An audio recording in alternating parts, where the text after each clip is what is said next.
할렐루야, 예수님의 사랑으로 성도 여러분을 사랑합니다. 2021년 9월 14일 조인규 목사님께서 소천하셨습니다. 향년 85세였죠. 언제나 우리 곁에 계실 줄 알았었는데 먼저 가신 김성애 총장님의 뒤를 따라 같은 해 세상을 떠나셨습니다.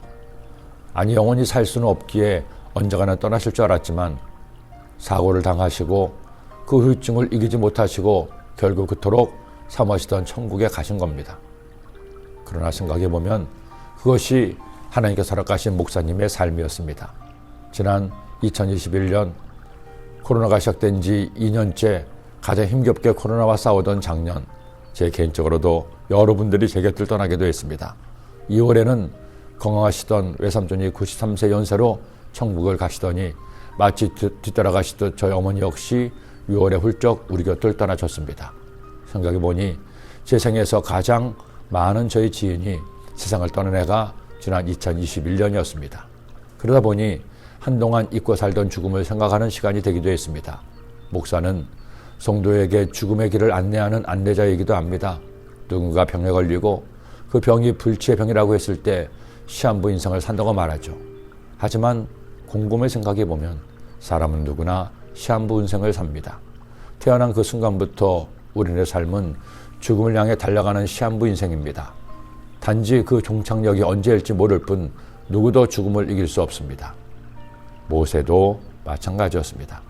파란만장한 삶을 살았던 모세였습니다. 어떤 사람의 드라마보다도 더 드라마 같은 모세의 지난 120년이었습니다. 태어나자마자 죽음의 위기를 만났다가 드라마같이 바로의 공주의 양아들이 되어 왕자의 교육을 받고 왕자의 삶을 살지요. 하지만 한순간에 격정을 이기지 못하고 애굽 사람을 죽였다가 애굽에서 도망칩니다. 인생의 황금기를 할 수 있는 40에서 80세까지 사람들에게 잊혀진 채 아무런 꿈도 희망도 없이 양을 치며 늙어갔습니다.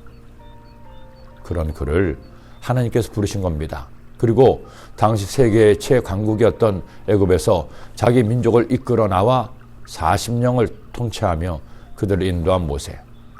불세출의 영웅이었던 모세였는데 그도 우리와 다를 바 없는 인간이었습니다. 그도 나이 120세가 되어 죽음 앞에 선 것입니다. 그들에게 이르되 이제 내 나이 120세라 내가 더 이상 출입하지 못하겠고 여호와께서도 내게 이르시기를 너는 이 요단을 건너지 못하리라 하셨느니라. 누가 죽음을 비껴갈 수 있겠습니까? 누가 죽음을 이길 수 있나요? 오직 한 분 예수 그리스도만이 죽음을 이기시고 부활하신 겁니다. 예수 그리스도가 우리에게 복음인 것은 예수께서 죽음을 이기시고 부활하셔서 그를 믿는 그리스도인에게 부활의 생명을 주었기 때문입니다. 12 제자와 바울과 많은 부활의 증인들이 그들의 삶을 온전히 바칠 수 있었던 것은 예수님의 부활을 직접 보았기 때문입니다. 그러므로 여러분, 기독교는 윤리가 아닙니다. 성경은 착하게 살라는 도덕 교과서가 아닙니다. 그리스도인은 착하게 살고 의롭게 살기도 해야 하지만 그것이 기독교 핵심이 아닙니다. 우리가 믿는 신앙의 핵심은 이것입니다. 하나님이 세상을 이처럼 사랑하사 독생자를 주셨으니 이는 그를 믿는 자마다 멸망하지 않고 영생을 얻게 하려 하심이라.